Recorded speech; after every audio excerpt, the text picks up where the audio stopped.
জাহাঙ্গীর কাটিয়ে নিয়েছেন, জাহাঙ্গীরকে কিন্তু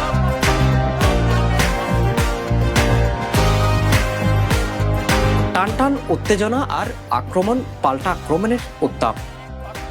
দুদলের খেলা জমে উঠেছিল এভাবেই, আর তাতে পুরো গ্যালারি জুড়ে দর্শকদের উন্মাদনা।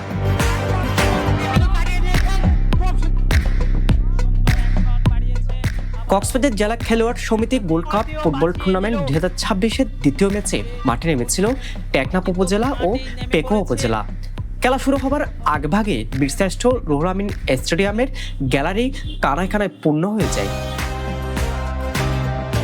খেলা প্রথমার্ধে দুদলই নৈপুণ্যতা দেখিয়েছে মাঠ জুড়ে, একের পর এক পাল্টাপাল্টি আক্রমণও দেখা গেছে, তবে গোলশূন্য থেকেই বিরতিতে যায় দুদল।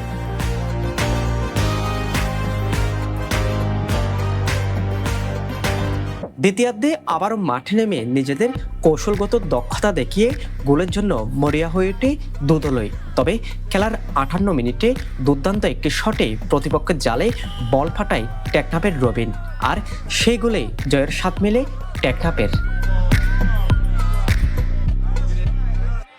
জয় পাওয়ার টেকনাফ টিমের সদস্যরা বলছি, জয়ের জন্য সর্বোচ্চ চেষ্টা তাদের হাসি ফুটিয়েছে। তবে ইনজুরির কারণে ছিটকে পড়া টেকনাফ দলের অন্যতম তারকা কায়সারের অভাব ভুগিয়েছে তাদের।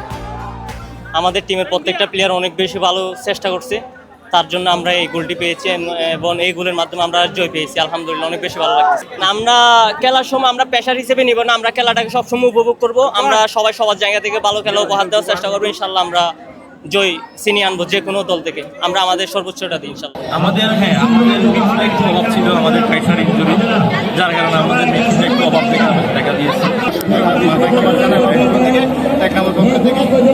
দর্শকে যে ভালোবাসাটা দিয়ে যাচ্ছে আমাদেরকে, সামনে আমাদেরকে এই ভালোবাসাটা দিয়ে, এই ভালোবাসাটা পেয়ে আমরা যেহেতু আরো ভালো খেলা উপহার দিতে পারি টেকনাফকে জয় নিয়ে।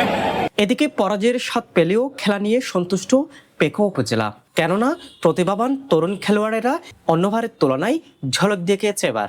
আলহামদুলিল্লাহ, আমরা যতটুকু খেলছি আমাদের সব প্লেয়াররা ভালো খেলছে। ভাগ্য আমাদের সহায়তা ছিল না। আমাদের টিম নিয়ে আমরা আসছি, খুব ভালো একটা শক্তিশালী টিম নিয়ে আসছিলাম। আমরা মনে করতেছি অনেক ভালো খেলছি। ভাগ্য আমাদের পক্ষে না থাকার কারণে আমরা আজকে 1-0 গোলে হেরে এখান থেকে এই টুর্নামেন্ট থেকে বিদায় নিচ্ছি। চমৎকার একটা আয়োজন হয়েছে সব দিক দিয়ে বলতে গেলে আপনার। এছাড়া আগামী সোমবার টুর্নামেন্টের তৃতীয় ও নিজেদের প্রথম ম্যাচে মুখোমুখি হবে মহেশখালী ও রামু উপজেলা। দীর্ঘদিন পর স্টেডিয়ামের উন্মাদনার রং ছড়াচ্ছে এমন টুর্নামেন্ট আয়োজনের মধ্য দিয়ে তৃণমূল থেকে জাতীয় পর্যায়ে খেলবে কক্সবাজারের খেলোয়াড়েরা, এমনটা প্রত্যাশা সকলের। সাজম বড়ুয়া, সাজু, পেনুয়া নিউজ।